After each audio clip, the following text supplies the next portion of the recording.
Guys, we are here yet again. We are finally going to be talking about Dragon Ball Daima episode 15. Oh my gosh. This episode, right off the bat, you guys need to see because everyone that's been complaining, even myself, about the whole it's been too slow or not enough action. This episode right here was action packed.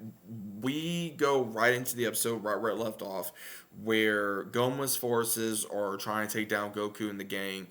And unfortunately, if they get hit by a bolt of the blasters, I would say rays, then they become paralyzed for a few minutes and they can't really do anything.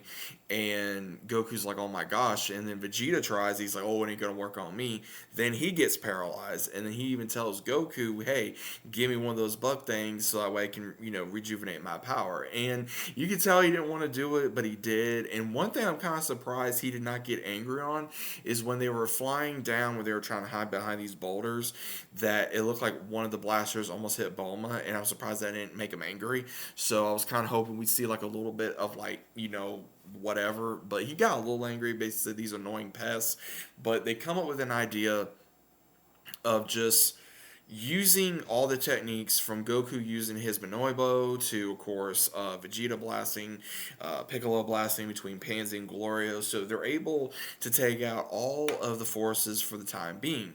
But at the same time, we see where Goma and Degasu are paying attention to their screen, and it looks like a lot of theories were right out there that the third Demon Eye is on Hypus's belt. Now, he says that looks directly like what King Deborah's father had. Uh, not Gabor, I believe, or something like that.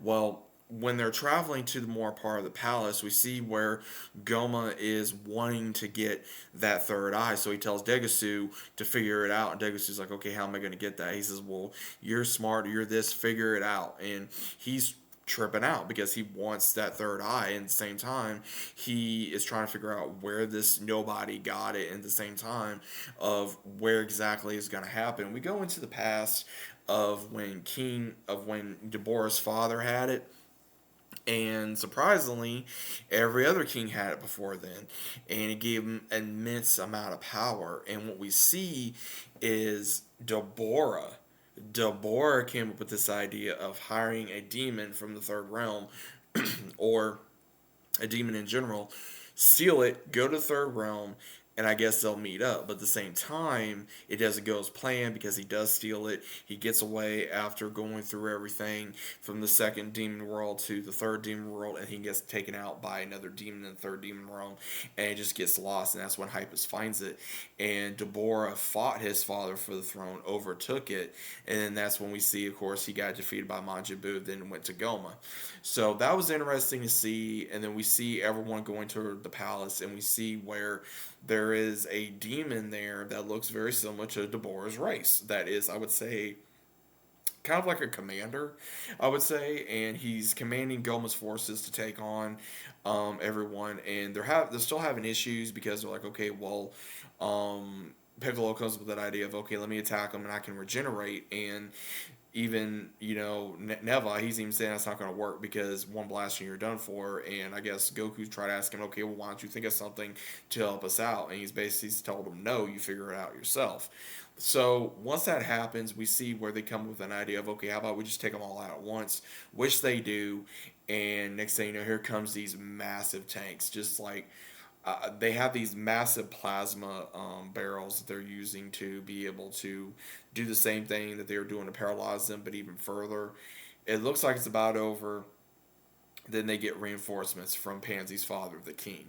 They show up, they start dropping these bombs on these tanks, takes out two, then another one aims right at their plane, and it goes down right before they're about to blow up the third one. And then surprisingly the king and his forces actually survived, and they start helping Goku and the gang take out all these guards. And I'm gonna tell you this was awesome, seeing everyone come together just to fight the guards, and then being able to see just Goku and Piccolo, Vegeta annihilating everybody. I mean, they're just annihilating these guys. And then finally, Goku has enough after using his Minoi Blow and Ki Blast and using his martial arts. He just has enough. It's like screw this. He goes Super Saiyan, just annihilates all these guys. And finally, and then Goma's like, like what do I do?